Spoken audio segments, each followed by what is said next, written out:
अक्सर जब हम किसी मेडिकल डायग्नोसिस की बात करते हैं ना, हाँ। तो हम एक तरह की सटीक जानकारी की उम्मीद करते हैं, मतलब बिल्कुल इंजीनियरिंग की तरह।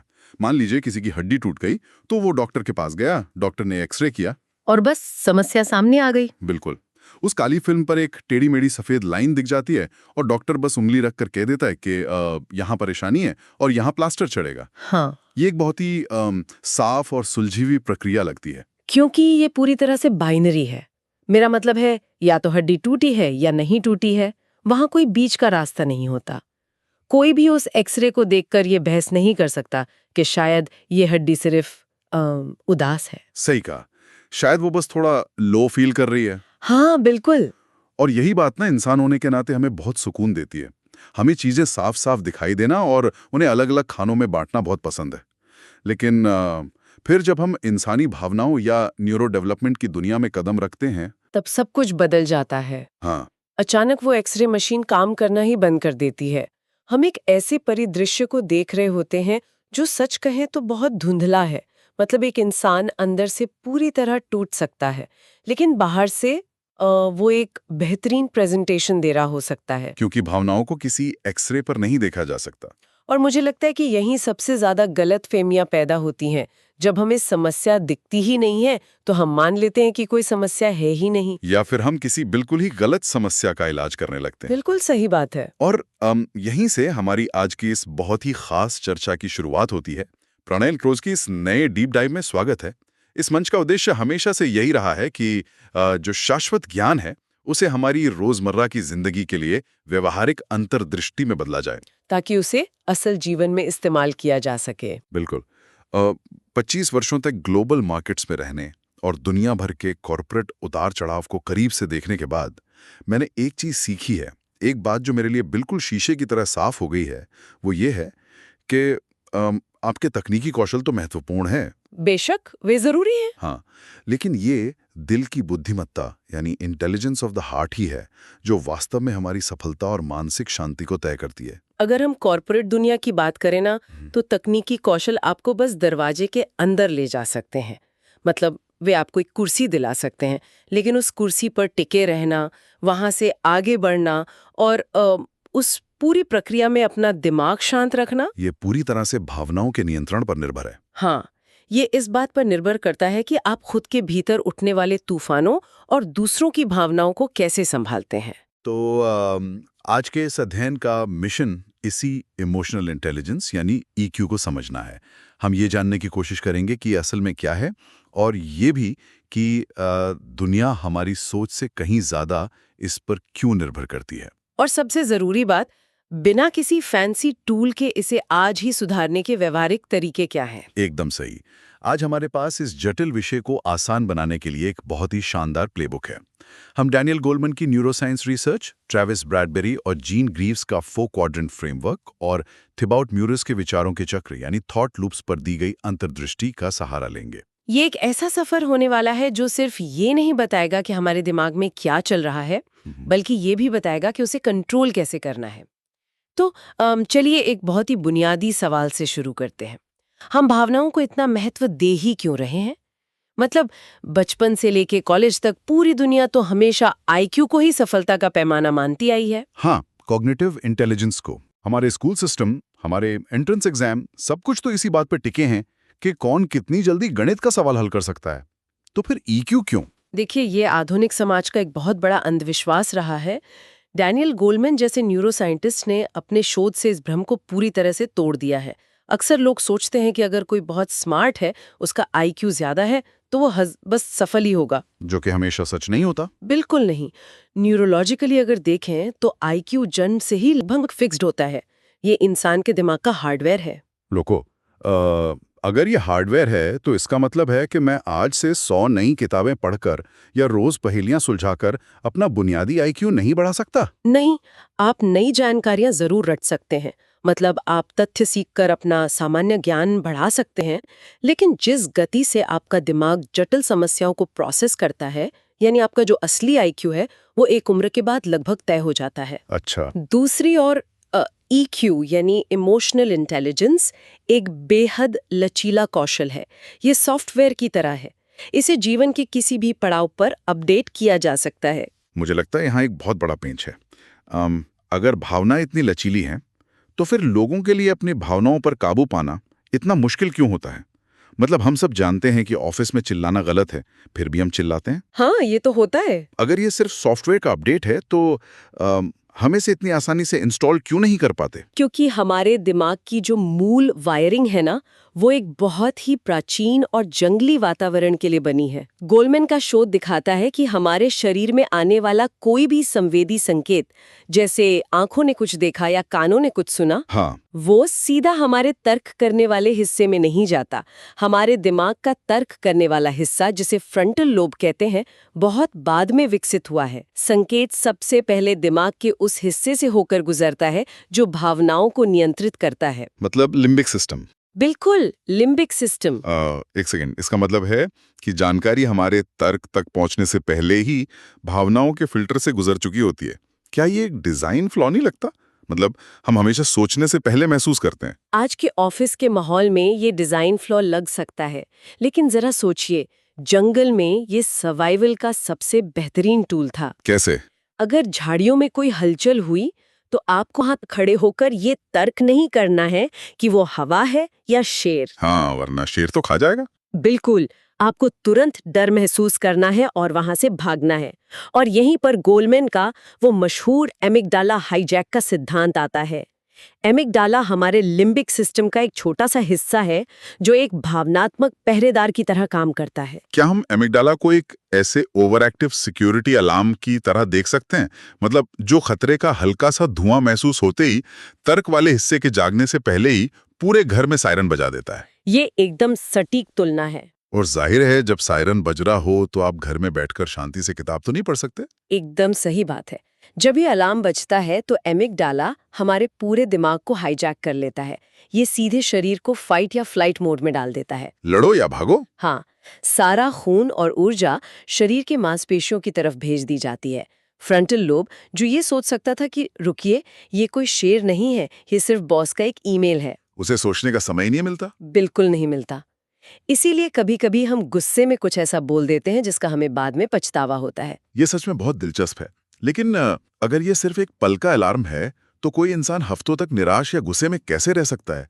अलार्म तो कुछ मिनटों में बंद हो जाना चाहिए ना। ये बहुत ही अच्छा सवाल है। एक पल की प्रतिक्रिया एक लंबे समय तक चलने वाले मूड में कैसे बदल जाती है? इसके लिए हमें विचारों की प्रकृति को समझना होगा। थीबाउट म्योरिस ने अपनी किताब में भावनाओं के निर्माण का एक बहुत ही शानदार गणित या फॉर्मूला समझाया है। भावनाओं का भी फॉर्मूला होता है? जी हाँ, वो कहते हैं कि एक विचार या घटना अपने आप में भावना नहीं है। भावना तब बनती है जब हम इस फॉर्मूले का पालन करते हैं। फॉर्मूला है व्याख्या प्लस पहचान प्लस दोहराव बराबर मजबूत भावना। व्याख्या, पहचान और दोहराव। चलिए इसे किसी असल जिंदगी के उदाहरण पर लागू करके देखते हैं। हाँ, बताइए। मान लीजिए किसी ने मीटिंग में मेरे किसी आइडिया को सबके सामने बेकार कह दिया। घटना सिर्फ इतनी है कि हवा में कुछ शब्द बोले गए। बिल्कुल। अब आपका दिमाग उस घटना की व्याख्या करता है। वो सोचता है, इसने जानबूझकर मेरा अपमान किया है, मैं शायद किसी काम का नहीं हूँ। और फिर आता है दूसरा कदम, यानी पहचान। हाँ, आप उस व्याख्या के साथ अपनी पहचान जोड़ लेते हैं। आप मान लेते हैं कि ये विचार ही आपकी सच्चाई है। और अंत में आता है सबसे खतरनाक हिस्सा, दोहराव।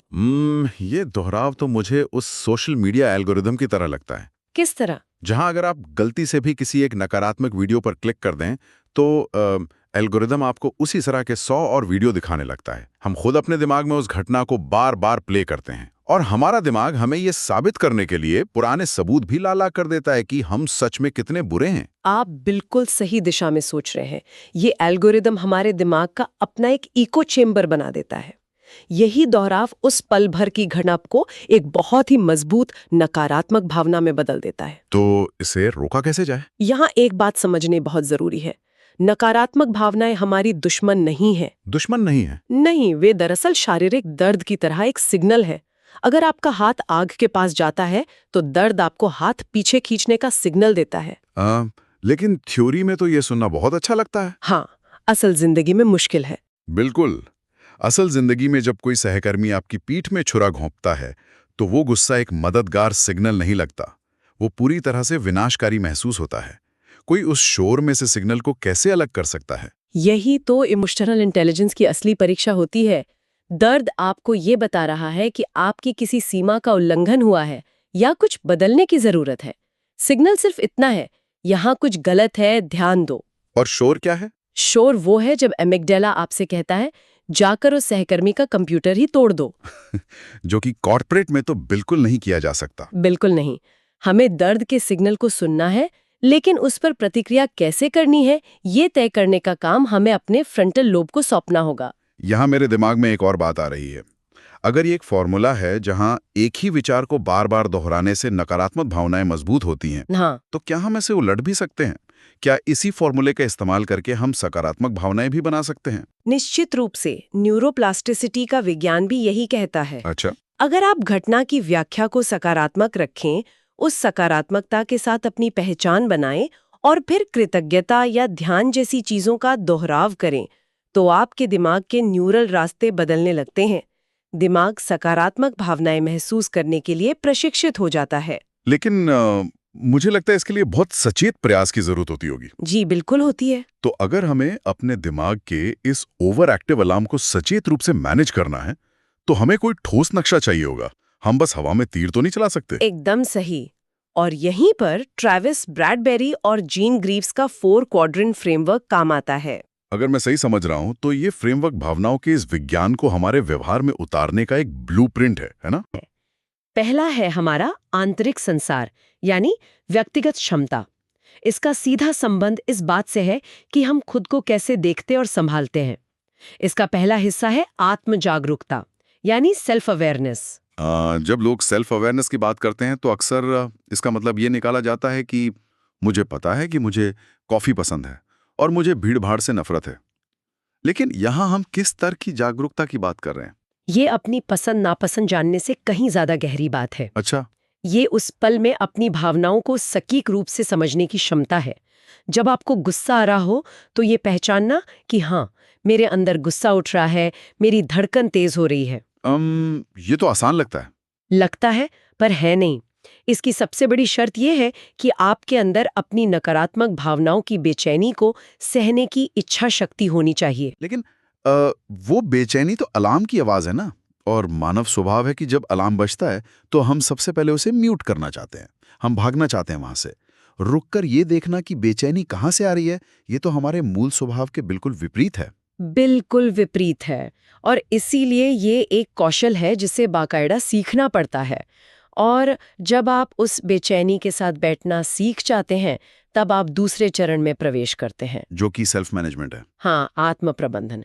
ये अपनी जागरूकता का उपयोग करके लचीला बने रहना और अपने व्यवहार को एक सकारात्मक दिशा देना है।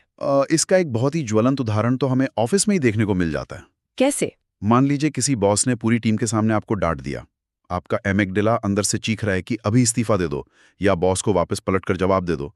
ये आपकी एक तात्कालिक आवेगी जरूरत है। हाँ, लेकिन आपका बड़ा लक्ष्य तो यह है कि इस नौकरी से पैसे कमाकर अपने परिवार को सपोर्ट करना है या अपना करियर बनाना है। और असली सेल्फ मैनेजमेंट यही है कि आप उस तात्कालिक आवेग को अपने उस बड़े लक्ष्य पर हावी न होने दें। मतलब भावनाओं को दबाना नहीं है। बिल्कुल नहीं। ये भावनाओं को दबाना नहीं है, ये एक रणनीतिक चुनाव करना है कि मैं इस ऊर्जा का इस्तेमाल कहाँ करूंगी। अब अगर हम अपना फोकस अपने भीतर से हटाकर बाहरी दुनिया पर ले जाएं, तो आती है सामाजिक क्षमता या सोशल कॉम्पिटेंस। इसका पहला हिस्सा क्या है? इसका पहला हिस्सा है सामाजिक जागरूकता या सोशल अवेयरनेस। ये वो क्षमता है जहां हम दूसरों की भावनाओं को पढ़ते हैं, है ना? लेकिन यहाँ एक बहुत बड़ी बाधा है जिसका हम सभी रोजमर्रा की जिंदगी में सामना करते हैं। कौन सी बाधा? जब कोई दूसरा इंसान बोल रहा होता है तो मैं उसे समझने के लिए सुन ही नहीं रहा होता। तो क्या कर रहे होते हैं? मेरे दिमाग में एक आंतरिक मोनोलॉग चल रहा होता है जहां मैं अपना एक बहुत ही शानदार और तीखा जवाब तैयार कर रहा होता हूँ और मुझे लग रहा होता है कि मैं बहुत प्रोडक्टिव काम कर रहा हूँ। और यहीं पर सबसे बड़ी गलती होती है। अच्छा। हाँ, जब आपका पूरा ध्यान अपने उस शानदार जवाब को तैयार करने में लगा है, तो आप उस इंसान के चेहरे के भावों को, उसकी बॉडी लैंग्वेज को और उसके शब्दों के पीछे छुपे असली दर्द को पूरी तरह से मिस कर देते हैं। ये तो बहुत आम बात है। एक अच्छा ऑब्जर्वर बनने के लिए उस अंदरूनी आवाज को म्यूट करना बहुत जरूरी है। आपको पूरी तरह से वर्तमान में उस इंसान के सामने उपस्थित रहना होगा। और जब हम ये कर लेते हैं तब शायद हम उस चौथे हिस्से तक पहुंचते हैं, नहीं, रिलेशनशिप मैनेजमेंट। जी हाँ, ये कोई अलग से सीखी जाने वाली चीज नहीं है, बल्कि पहले 3 हिस्सों का नतीजा है। कैसे? अगर आप खुद को समझते हैं, अपनी प्रतिक्रियाओं को संभाल सकते हैं और सामने वाले की स्थिति को बिना जज किए पढ़ सकते हैं, तो आप इस चौथे कौशल का इस्तेमाल कर सकते हैं। आप संवाद को स्पष्ट कर सकते हैं, विवादों को सुलझा सकते हैं और तनाव के क्षणों में भी मजबूत रिश्ते बनाए रख सकते हैं। ये पूरा 4 क्वाड्रेंट फ्रेमवर्क सुनने में तो बहुत तार्किक लगता है, लेकिन मैं इसे वापस जमीन पे लाना चाहता हूँ। या बॉस सामने खड़ा होकर चिल्ला रहा हो, तो किसी को ये क्वाड्रेंट मॉड्रेंट याद नहीं रहता। उस समय हमें कुछ बहुत ही ठोस और व्यवहारिक अभ्यासों की जरूरत होती है। ये तो है। तो चलिए उन अभ्यासों पर बात करते हैं जिन्हें कोई भी इंसान आज और अभी से शुरू कर सकता है। ठीक है। सबसे पहला अभ्यास सीधे हमारी आत्म जागरूकता से जुड़ा है।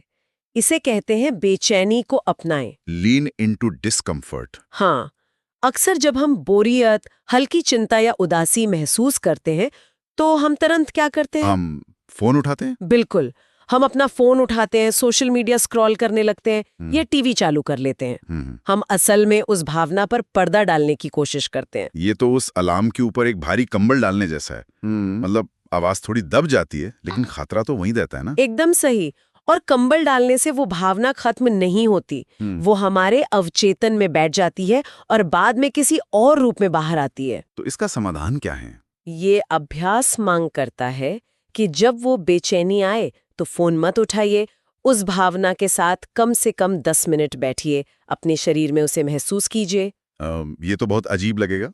शुरू में लगेगा, लेकिन जब आप उससे भागना बंद कर देते हैं, तब वो भावना आपको वो जानकारी देती है जिसकी आपको सच में जरूरत थी। ये मुश्किल है, लेकिन इसका तर्क समझ में आता है। अब एक और स्थिति लेते हैं। मान लीजिए अलार्म बज चुका है, एमिगडाला ने हाईजैक कर लिया है और भावनाएं हावी हो गई हैं। उस स्थिति में आत्म प्रबंधन का क्या अभ्यास है? इसके लिए भावना बनाम तर्क की सूची बनाने का अभ्यास बहुत कारगर है। सूची बनाना? हाँ, जब आप किसी मुश्किल स्थिति में फंसे हों, तो एक पन्ना लें और बीच में एक लाइन खींचें। ठीक है। एक तरफ लिखें कि आपकी भावनाएं आपसे क्या करने को कह रही हैं, जैसे उस क्लाइंट को हमेशा के लिए ब्लॉक कर दो, और दूसरी तरफ लिखें कि आपका तर्क क्या कह रहा है। जैसे अगर मैंने ऐसा किया तो कंपनी का बहुत बड़ा नुकसान होगा। हाँ, बिल्कुल। लेकिन मैं इसके पीछे का मैकेनिज्म समझना चाहता हूँ। क्या सिर्फ लिखने भर से कुछ बदल जाता है? मतलब क्या ये प्रक्रिया हमारे फ्रंटल लोब को वापस जगाने का काम करती है? बिल्कुल करती है।